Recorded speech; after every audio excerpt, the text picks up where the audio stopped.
Setelah mobil merevolusi cara manusia bergerak, dunia mengalami terobosan besar di bidang komunikasi dengan ditemukannya radio.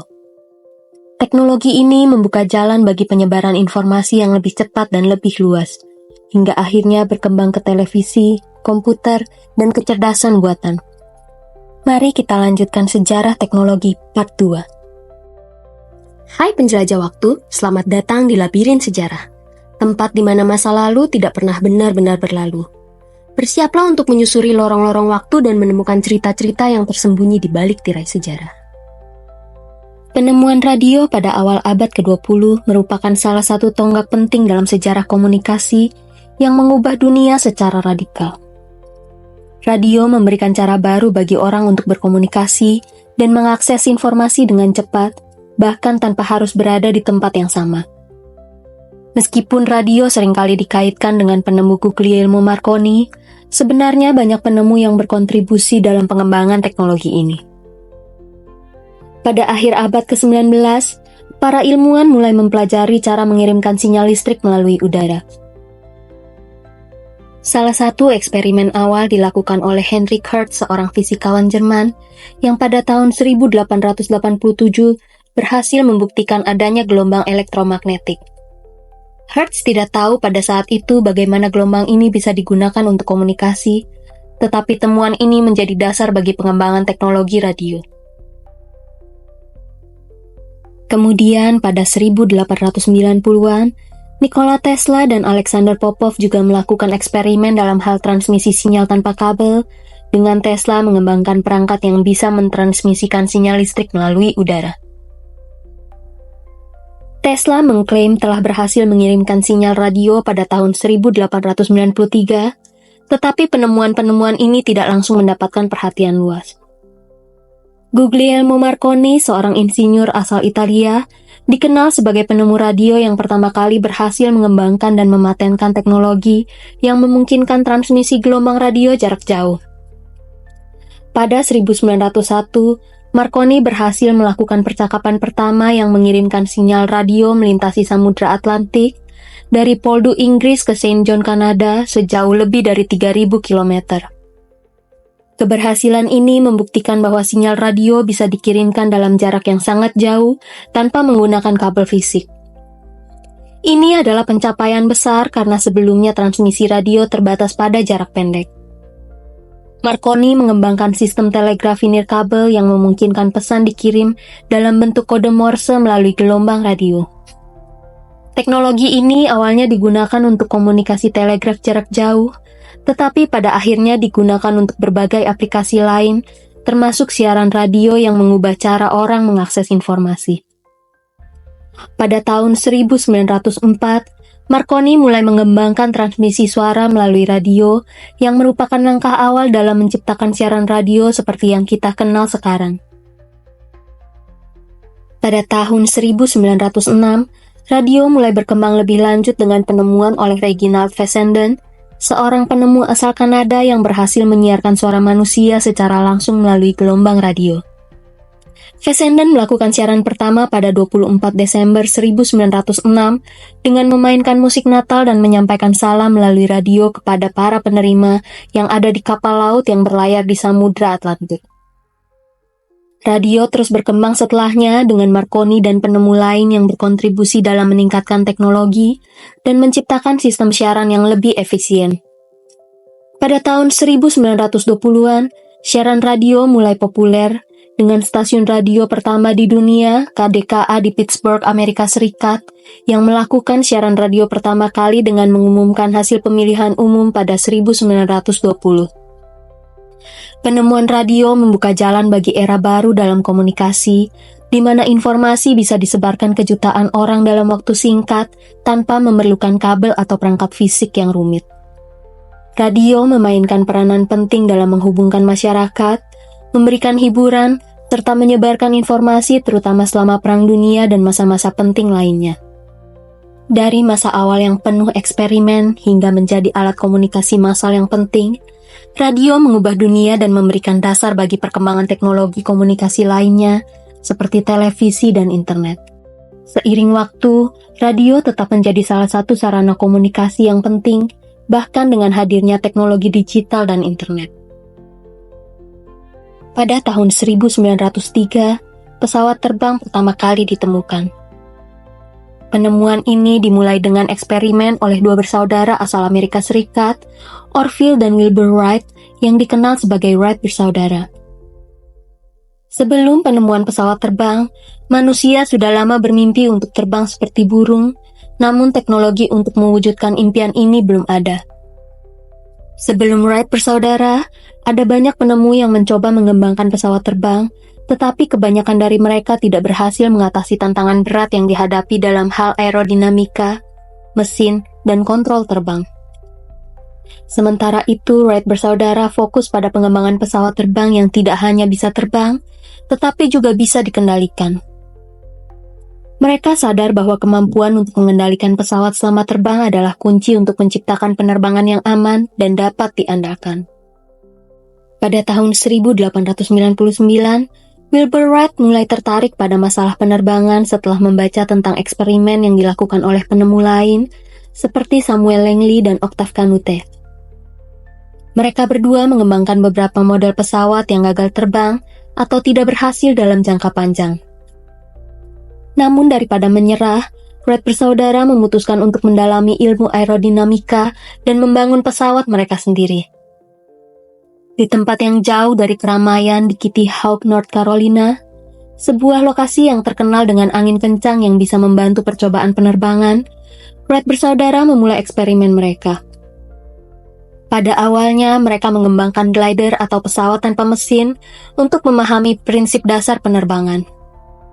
Dengan menggunakan glider, mereka bisa mempelajari bagaimana sayap pesawat mempengaruhi penerbangan dan bagaimana cara mengendalikan pesawat saat terbang. Pada 17 Desember 1903, setelah bertahun-tahun penelitian dan percobaan, Orville Wright berhasil terbang untuk pertama kalinya dengan pesawat bermesin. Pesawat yang dinamakan Flyer 1 memiliki panjang sayap sekitar 12 meter dan dilengkapi dengan mesin ringan yang dirancang sendiri oleh mereka. Pada penerbangan pertama itu, Orville terbang sejauh 12 meter dalam waktu sekitar 12 detik. Meskipun penerbangan tersebut sangat singkat, itu adalah langkah pertama yang monumental dalam sejarah penerbangan manusia. Setelah penerbangan pertama tersebut, Wilbur Wright melakukan penerbangan keduanya pada hari yang sama, yang lebih panjang sejauh 18,5 mil atau 30 km dalam waktu sekitar 59 detik. Penerbangan-penerbangan tersebut membuktikan bahwa pesawat terbang yang dapat dikendalikan dan terbang dengan mesin pembakaran internal benar-benar mungkin. Momen bersejarah ini menandai awal dari era penerbangan.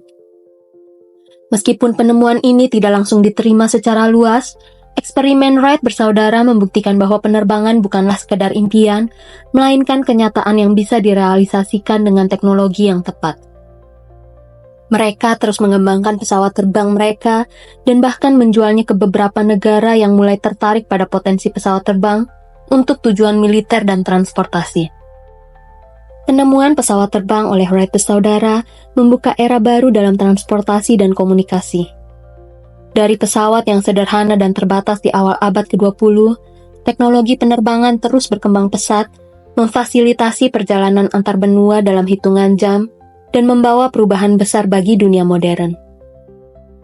Seiring waktu, pesawat terbang telah menjadi alat transportasi yang sangat penting yang menghubungkan orang-orang dan negara-negara dengan cara yang belum pernah terbayangkan sebelumnya.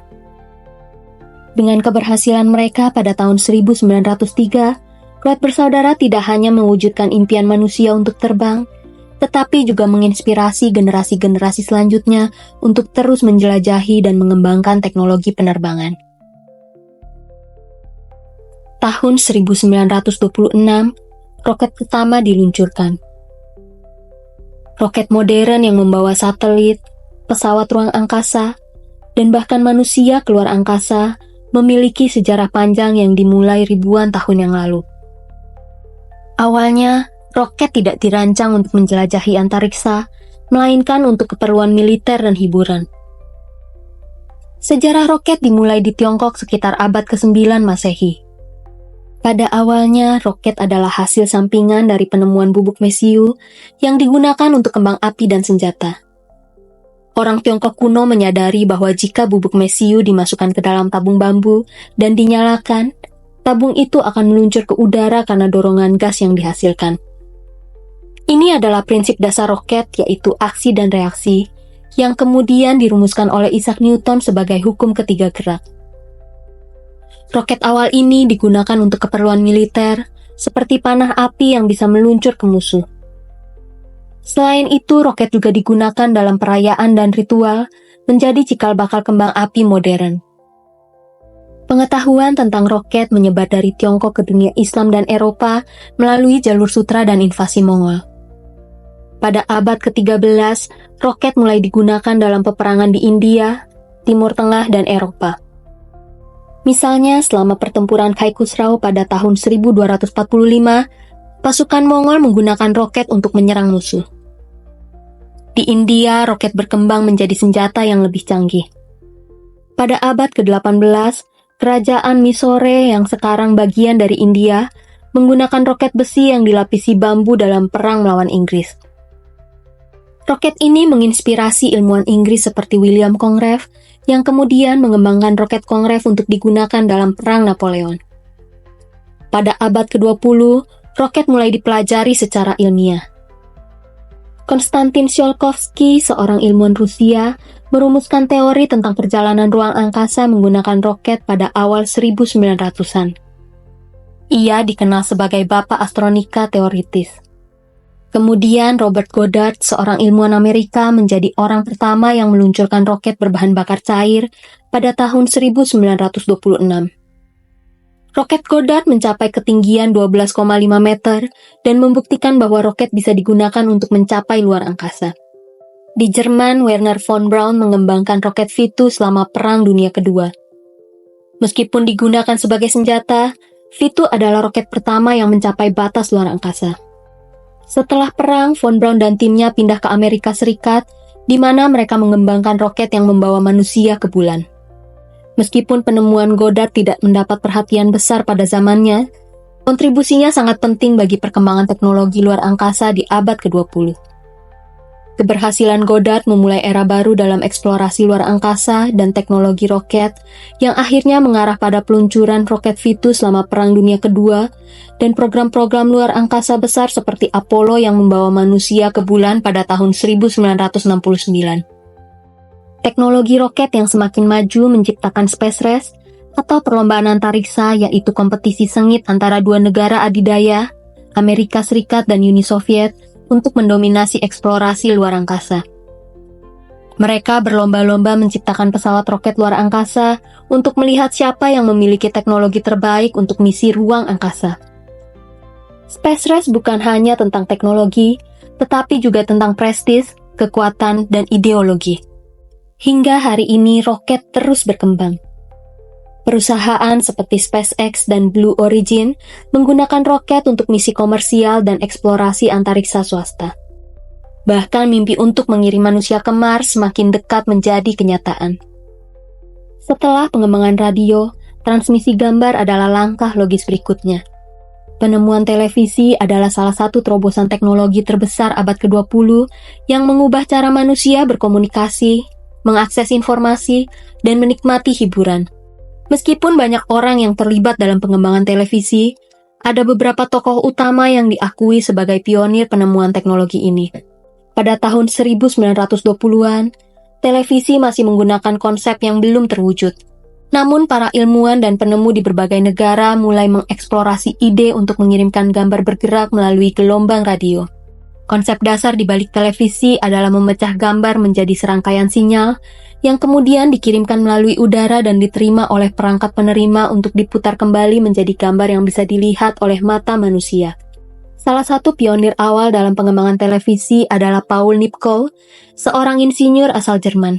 Pada 1884, Nipkow menciptakan Nipkow disk atau sebuah roda berputar yang digunakan untuk memindai gambar secara mekanis. Meskipun ini bukan televisi seperti yang kita kenal sekarang, penemuan Nipkow membuka jalan bagi pengembangan televisi mekanis. Disk Nipkow ini digunakan dalam berbagai eksperimen oleh penemu-penemu berikutnya. Pada 1927, seorang insinyur asal Skotlandia, John Logie Baird, berhasil membuat televisi mekanis pertama yang dapat menampilkan gambar bergerak. Baird menggunakan prinsip Nipkow-Disk dalam eksperimennya untuk mentransmisikan gambar hitam putih bergerak secara langsung. Pada 26 Januari 1926, Baird melakukan uji coba pertama dengan berhasil menyiarkan gambar bergerak yang sangat terbatas di sebuah laboratorium di London. Meski gambar yang ditampilkan sangat kasar dan kabur, ini adalah momen penting dalam sejarah televisi. Namun meskipun Baird telah membuat terobosan besar, teknologi televisi masih mengalami banyak keterbatasan terutama dalam hal kualitas gambar dan kemampuan transmisi jarak jauh. Pada waktu yang hampir bersamaan, Charles Francis Jenkins di Amerika Serikat juga melakukan eksperimen serupa dengan mengembangkan sistem televisi mekanis. Sementara itu di Amerika Serikat, Philo Farnsworth, seorang ilmuwan muda bekerja pada sistem televisi yang sepenuhnya menggunakan teknologi elektronik bukan mekanis. Pada 1927, Farnsworth yang baru berusia 21 tahun berhasil mentransmisikan gambar pertama menggunakan teknologi pemindaian elektron yang ia kembangkan. Ia berhasil mengirimkan gambar garis bergelombang yang disebut gambar pertama secara elektronik yang jauh lebih jelas dan efisien daripada teknologi mekanis sebelumnya. Pada tahun 1930-an, penelitian tentang televisi terus berkembang. Salah satu tonggak besar adalah peluncuran siaran televisi publik pertama di Inggris oleh BBC pada tahun 1936 yang menggunakan sistem televisi elektronik yang telah diperkenalkan oleh Baird dan Farnsworth. Siaran ini pertama kali dipancarkan ke rumah-rumah di sekitar London, meskipun hanya tersedia bagi segelintir orang yang memiliki perangkat penerima. Namun, teknologi televisi benar-benar meledak pada tahun 1940-an setelah Perang Dunia II. Pada tahun 1941, RCA atau Radio Corporation of America memperkenalkan televisi warna pertama di dunia di Amerika Serikat. Pada saat yang sama, lebih banyak siaran televisi mulai disiarkan, dan televisi mulai diproduksi secara massal untuk rumah tangga. Pada awalnya, televisi hanya bisa menampilkan gambar hitam putih dengan kualitas rendah. Namun seiring berjalannya waktu, kualitas gambar meningkat dan pada tahun 1950-an, televisi berwarna mulai tersedia. Pada 1960-an, televisi menjadi perangkat yang semakin umum di rumah-rumah di seluruh dunia, membawa hiburan, berita, dan informasi kepada masyarakat dalam format yang belum pernah ada sebelumnya. Penemuan televisi mengubah cara orang berinteraksi dengan dunia, menghubungkan mereka dengan informasi dan hiburan dari jarak jauh. Teknologi televisi terus berkembang, dari layar tabung yang besar hingga televisi layar datar dan televisi pintar yang kita nikmati sekarang. Namun meskipun telah melalui banyak inovasi, televisi tetap menjadi simbol revolusi media yang dimulai pada awal abad ke-20, yang mengubah cara kita berkomunikasi dan melihat dunia. Komputer modern meskipun jauh lebih canggih, berakar pada penemuan pertama yang dilakukan oleh beberapa penemu dan ilmuwan di abad ke-19. Awal mula komputer bisa ditelusuri ke Charles Babbage, seorang matematikawan asal Inggris yang dianggap sebagai bapak komputer. Pada awal 1830-an, Babbage merancang sebuah mesin yang dikenal sebagai mesin analitik, sebuah komputer mekanis yang dapat melakukan perhitungan kompleks otomatis. Mesin ini menggunakan roda gigi dan bisa memproses data dalam bentuk angka, meskipun waktu itu teknologi untuk membangunnya belum ada. Mesin analitik ini memiliki banyak elemen yang mirip dengan komputer modern, seperti memori dan prosesor, meskipun pada akhirnya mesin ini tidak pernah selesai dibangun karena keterbatasan teknologi yang ada pada masa itu. Meskipun Babbage tidak berhasil menyelesaikan mesinnya, gagasan-gagasannya menjadi dasar bagi pengembangan komputer di masa depan. Salah satu orang yang sangat berpengaruh dalam mewujudkan mesin Babbage adalah Lovelace sebagai programmer komputer pertama.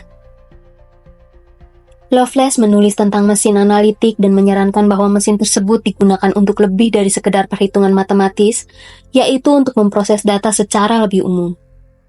Pada 1843, dia menulis algoritma yang dirancang untuk dioperasikan oleh mesin tersebut, menjadikannya konsep pertama tentang pemrograman komputer. Setelah penemuan Babbage dan Lovelace, perkembangan teknologi komputer berlanjut perlahan, terutama di abad ke-20. Pada 1930-an, penemuan penting lainnya datang dari Konrad Zuse, seorang insinyur asal Jerman yang menciptakan Z3 pada 1941. Z3 dianggap sebagai komputer digital pertama yang berfungsi penuh, meskipun pada awalnya ia menggunakan perangkat mekanis. Zuse menciptakan komputer ini untuk melakukan perhitungan yang rumit, terutama untuk aplikasi teknik dan ilmu pengetahuan selama Perang Dunia II. Namun kemajuan besar terjadi pada 1940-an dengan ditemukannya komputer elektronik pertama. ENIAC atau Electronic Numerical Integrator and Computer yang selesai dibangun pada 1945 di Amerika Serikat oleh John Presper Eckert dan John W. Mauchly adalah komputer pertama yang dapat diprogram secara elektronik dan digunakan untuk tujuan umum. ENIAC berukuran sangat besar dengan ukuran sebesar ruangan penuh dan terdiri dari ribuan tabung vakum. ENIAC mampu melakukan perhitungan matematika dengan sangat cepat, jauh lebih cepat daripada komputer mekanis yang ada sebelumnya. Meski ENIAC adalah pencapaian besar, komputer masih sangat besar, mahal, dan sulit digunakan. Namun penemuan selanjutnya seperti transistor pada tahun 1947 oleh John Bardeen, Walter Brattain, dan William Shockley memungkinkan komputer untuk menjadi lebih kecil, lebih cepat, dan lebih efisien. Transistor menggantikan tabung vakum dan membuka jalan untuk komputer yang lebih kompak dan dapat diakses oleh banyak orang. Pada 1960-an, komputer mulai digunakan di berbagai industri dengan pengembangan komputer mainframe yang mampu menjalankan aplikasi bisnis besar. Pada dekade yang sama, muncul juga komputer pribadi atau PC pertama yang lebih terjangkau bagi individu.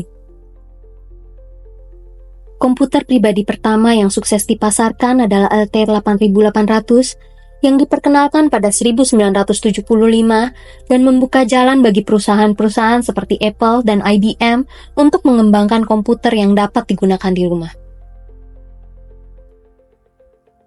Salah satu perkembangan paling signifikan datang pada 1980-an ketika sistem operasi grafis seperti Windows dan macOS memungkinkan pengguna untuk berinteraksi dengan komputer menggunakan antarmuka grafis yang lebih mudah dipahami dibandingkan antarmuka berbasis teks yang lebih teknis. Dengan perkembangan ini, komputer semakin terintegrasi dalam kehidupan sehari-hari.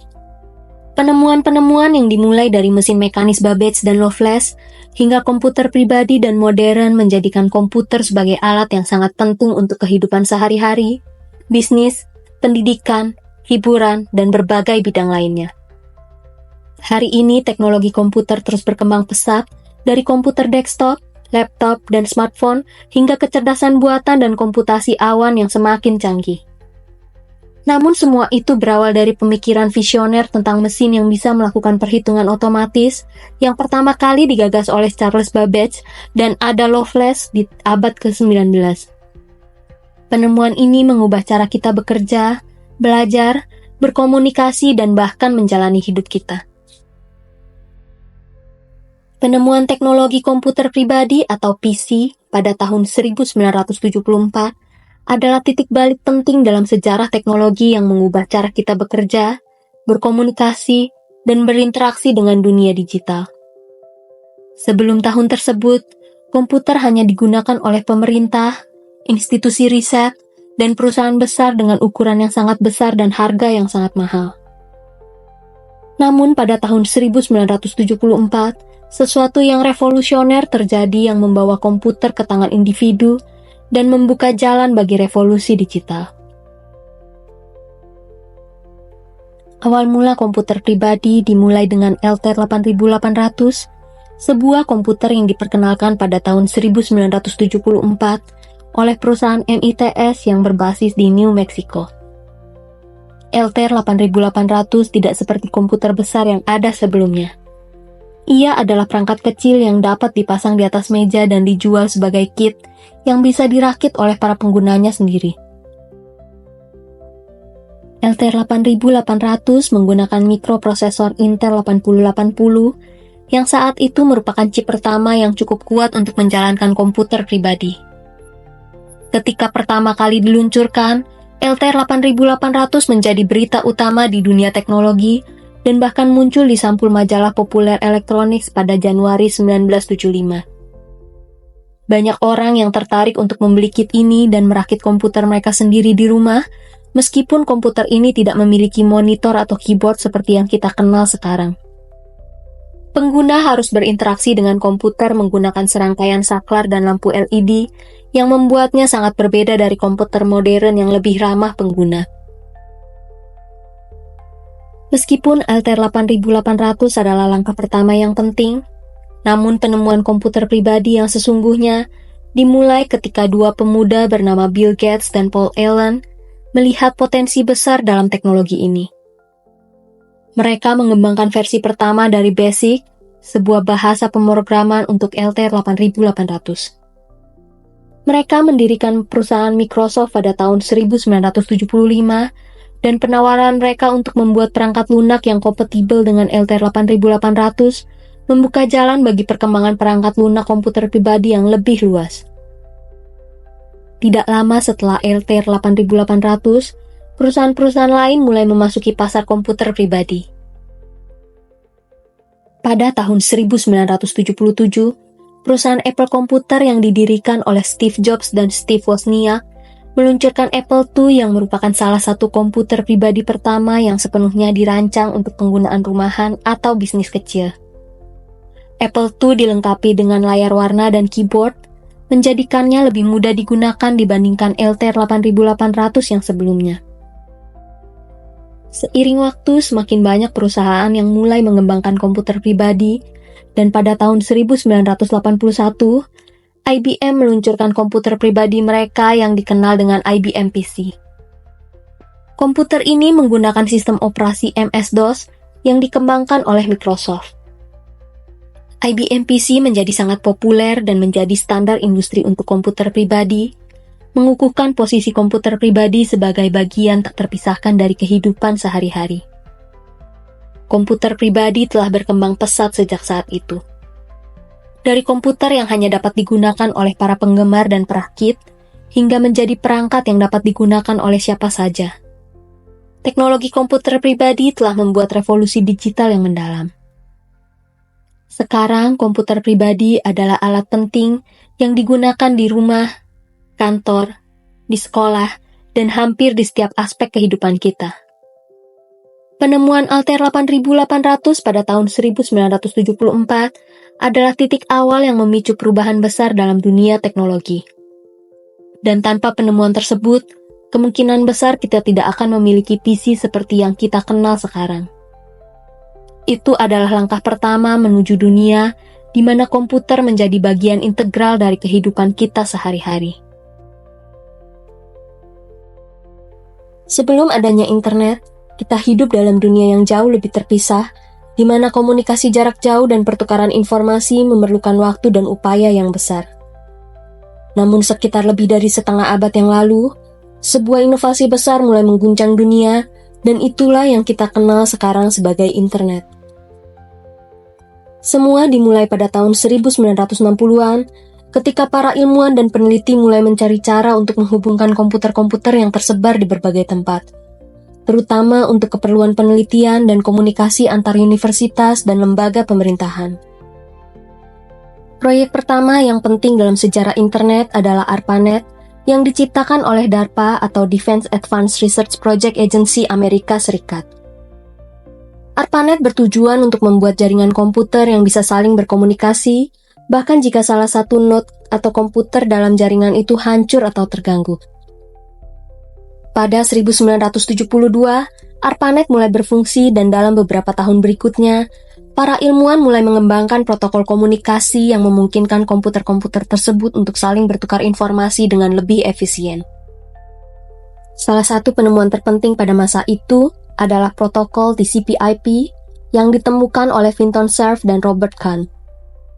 Protokol ini menjadi dasar dari bagaimana data dikirimkan melalui jaringan dan hingga saat ini masih digunakan dalam struktur internet modern.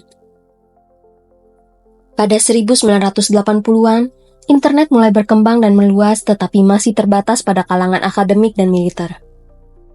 Namun, Pada 1990-an, dunia melihat revolusi besar dalam cara kita mengakses dan berinteraksi dengan internet.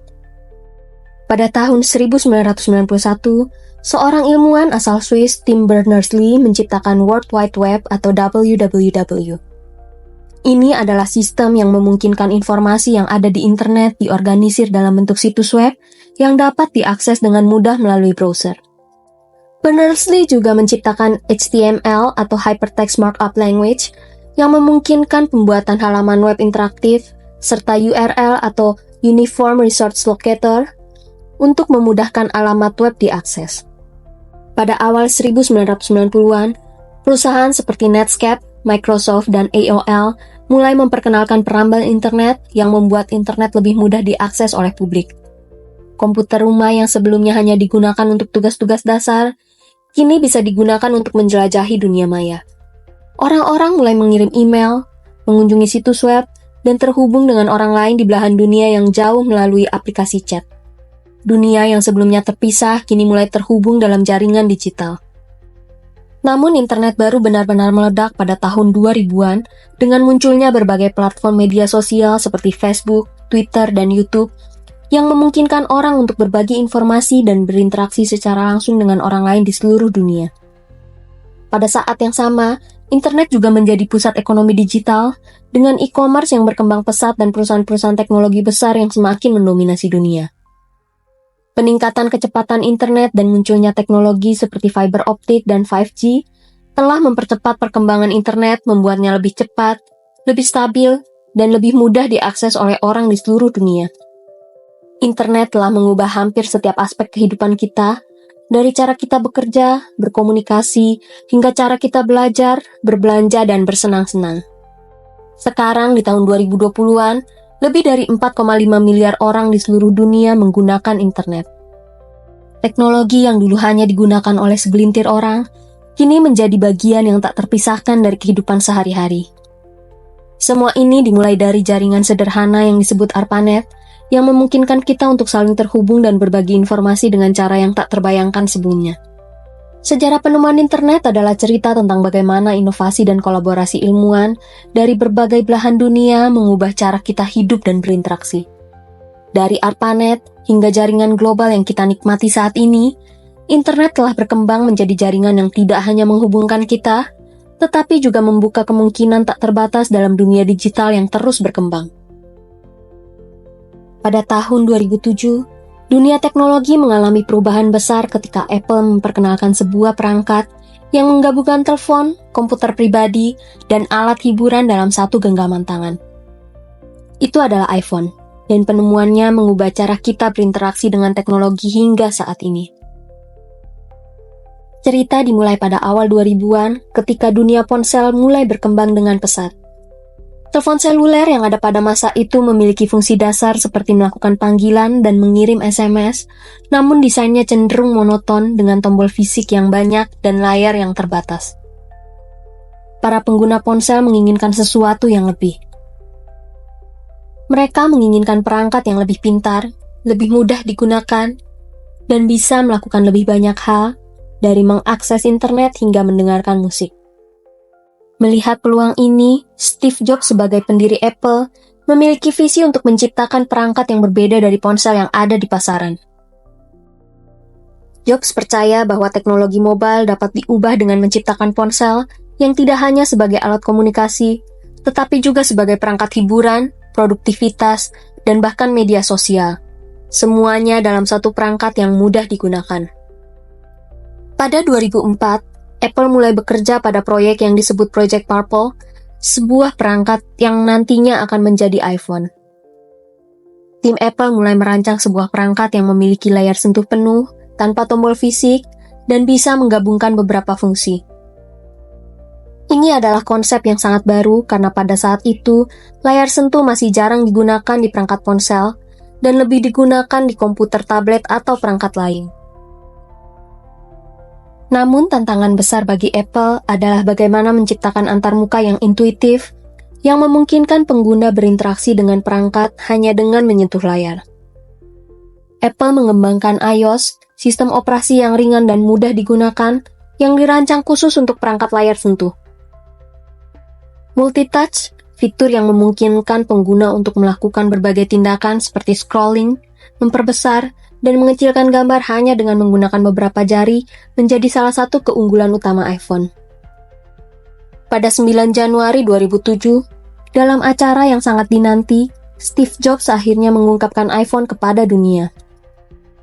Dengan tampilan layar sentuh yang besar dan tidak ada tombol fisik, iPhone memperkenalkan antarmuka baru yang mengubah cara kita berinteraksi dengan ponsel. iPhone pertama ini tidak hanya dapat digunakan untuk menelpon dan mengirim pesan, tetapi juga mengakses internet, nonton video, mendengarkan musik, dan bahkan bermain game. Di dalamnya, Apple juga memperkenalkan App Store yang memungkinkan pengguna untuk mengunduh aplikasi-aplikasi yang sesuai dengan kebutuhan mereka. Setelah peluncuran iPhone pertama oleh Apple pada tahun 2007, industri smartphone mengalami revolusi besar. Desain layar sentuh kapasitif dan sistem operasi yang lebih intuitif menginspirasi banyak produsen untuk terus berlomba-lomba untuk menciptakan inovasi-inovasi baru dalam ponsel pintar hingga yang saat ini bisa kita rasakan. Para ilmuwan tidak pernah berhenti untuk mencari hal-hal baru yang bisa memudahkan pekerjaan manusia sehari-hari. Mulai dari penemuan-penemuan seperti listrik, komputer, internet, smartphone, hingga saat ini para ilmuwan bahkan mulai berlomba untuk membuat kecerdasan buatan yang terbaik. Teknologi kecerdasan buatan atau artificial intelligence yang kita kenal sekarang memiliki sejarah panjang di baliknya. Dimulai sejak awal abad ke-20, tepatnya pada tahun 1950, ketika seorang ilmuwan asal Inggris bernama Alan Turing mengajukan sebuah pertanyaan yang sederhana namun mendalam. Dapatkah sebuah mesin berpikir? Turing yang dikenal sebagai bapak komputer modern menciptakan konsep yang disebut uji Turing yang digunakan untuk menguji kemampuan mesin dalam meniru perilaku manusia melalui percakapan. Jika mesin ini bisa meyakinkan seseorang bahwa ia adalah manusia, maka mesin tersebut dianggap pintar. Uji Turing ini menjadi dasar bagi pengembangan kecerdasan buatan di masa depan. Pada 1956, istilah kecerdasan buatan pertama kali diciptakan oleh seorang ilmuwan bernama John McCarthy dalam sebuah konferensi yang diadakan di Dartmouth College, Amerika Serikat. Konferensi ini dianggap sebagai titik awal bagi bidang AI sebagai disiplin ilmu yang sah. Para ilmuwan yang hadir pada konferensi tersebut, termasuk Marvin Minsky, Allen Newell, dan Herbert A. Simon, mulai mengembangkan konsep-konsep yang nantinya akan membentuk AI modern seperti algoritma pencarian dan pembelajaran mesin. Pada tahun-tahun berikutnya, para peneliti AI berfokus pada menciptakan mesin yang bisa menyelesaikan masalah tertentu, seperti permainan catur. Pada tahun 1959, Arthur Samuel mengembangkan program komputer pertama yang bisa bermain catur dan belajar dari pengalaman, sebuah konsep yang dikenal sebagai pembelajaran mesin atau machine learning. Konsep ini menjadi salah satu pilar utama dari AI yang memungkinkan komputer untuk belajar dari data dan meningkatkan kinerjanya seiring waktu. Namun, meskipun kemajuan dalam AI mulai terlihat, teknologi ini masih jauh dari sempurna. Selama beberapa dekade, pengembangan AI menghadapi banyak tantangan, termasuk keterbatasan dalam daya komputasi dan data yang tidak cukup untuk melatih mesin dengan baik. Pada 1970-an hingga 1980-an, muncul sebuah era yang dikenal dengan musim dingin AI, di mana banyak harapan besar terhadap AI meredup karena hasil yang kurang memuaskan dan dana penelitian yang terbatas. Namun pada 1990-an, dengan kemajuan dalam teknologi komputer dan kemampuan penyimpanan data yang semakin besar, AI mulai bangkit kembali. Pada 1997, Deep Blue, sebuah program AI yang dikembangkan oleh IBM, berhasil mengalahkan juara catur dunia Garry Kasparov, dan kemenangan ini menandai kemajuan besar dalam kemampuan AI untuk melakukan tugas yang sebelumnya hanya bisa dilakukan oleh manusia. Memasuki abad ke-21, AI mulai berkembang dengan pesat seiring dengan munculnya big data, komputasi awan, dan kekuatan pemrosesan yang lebih besar. Teknologi AI mulai digunakan dalam berbagai sektor, seperti kedokteran, keuangan, otomotif, dan hiburan. Di bidang kedokteran misalnya, AI digunakan untuk membantu mendiagnosis penyakit, menganalisis gambar medis, dan bahkan mengembangkan obat-obatan. Di sektor otomotif, muncul teknologi mobil otonom yang dapat mengemudi sendiri berkat perkembangan AI yang memungkinkan mobil untuk berpikir dan membuat keputusan. Salah satu inovasi terbesar dalam AI adalah pembelajaran mendalam atau deep learning yang memungkinkan mesin untuk memahami dan memproses data dalam jumlah besar dengan cara yang lebih mirip dengan cara kerja otak manusia. Teknologi ini digunakan dalam berbagai aplikasi seperti penglihatan komputer untuk mengenali objek dalam gambar, pengenalan suara yang digunakan dalam asisten virtual seperti Siri dan Google Assistant, serta terjemahan otomatis yang semakin akurat. Sejarah penemuan AI adalah cerita tentang bagaimana manusia mencoba meniru dan memahami kecerdasan itu sendiri. Dari Alan Turing yang mempertanyakan kemampuan mesin untuk berpikir, ke penciptaan program catur yang dapat belajar, hingga mesin yang bisa mengemudi sendiri, AI telah berkembang pesat. Saat ini kecerdasan buatan telah digunakan dalam berbagai bidang, mulai dari pengenalan wajah, kendaraan otonom, diagnosis medis, hingga pengenalan suara dan asisten virtual. Perjalanan panjang dimulai dengan ide sederhana bahwa mesin bisa berpikir, dan kini kita melihatnya berkembang menjadi teknologi yang mengubah dunia. ChatGPT adalah salah satu contoh paling menonjol dari kemajuan kecerdasan buatan di bidang pemrosesan bahan alami atau NLP. Pada tahun 2018, sebuah tonggak penting muncul dengan pengenalan model GPT atau Generative Pre-trained Transformer oleh OpenAI yang merupakan dasar dari ChatGPT. GPT adalah sebuah model pembelajaran mesin yang dilatih untuk memahami dan menghasilkan teks berdasarkan konteks yang diberikan. Model pertama, GPT-1, mampu melakukan sejumlah tugas berbasis teks, namun masih terbatas dalam akurasi dan kemampuan untuk memahami percakapan yang lebih kompleks. Pada 2019, OpenAI meluncurkan GPT-2, sebuah model yang jauh lebih kuat, dengan 1,5 miliar parameter yang meningkatkan kemampuan model untuk menghasilkan teks yang lebih alami dan koheren. GPT-2 membuat terobosan signifikan dalam hal pemahaman bahasa alami, meskipun saat itu OpenAI awalnya ragu untuk merilisnya secara penuh karena kekhawatiran akan penyalahgunaan teknologi ini dalam pembuatan konten palsu atau berita hoax. Namun teknologi ini terus berkembang, dan pada 2020, GPT-3 diluncurkan dengan 175 miliar parameter, menjadikannya model pembelajaran mesin terbesar dan paling kuat yang ada pada saat itu. GPT-3 memiliki kemampuan luar biasa dalam menulis teks yang mendekati tulisan manusia, menjawab pertanyaan, membuat cerita, dan bahkan meniru gaya penulisan berbagai penulis. Model ini digunakan dalam berbagai aplikasi, mulai dari chatbots, asisten virtual, hingga pembuatan konten otomatis. Disinilah ChatGPT mulai muncul sebagai salah satu aplikasi dari GPT-3, dengan fokus pada kemampuan untuk berinteraksi dalam percakapan yang lebih manusiawi. ChatGPT dirancang untuk mengerti pertanyaan atau instruksi yang diberikan dalam bahasa alami, kemudian memberikan jawaban yang relevan dan kontekstual. ChatGPT mampu memproses perintah dalam berbagai bahasa dan mengadaptasi gaya komunikasinya sesuai dengan kebutuhan pengguna.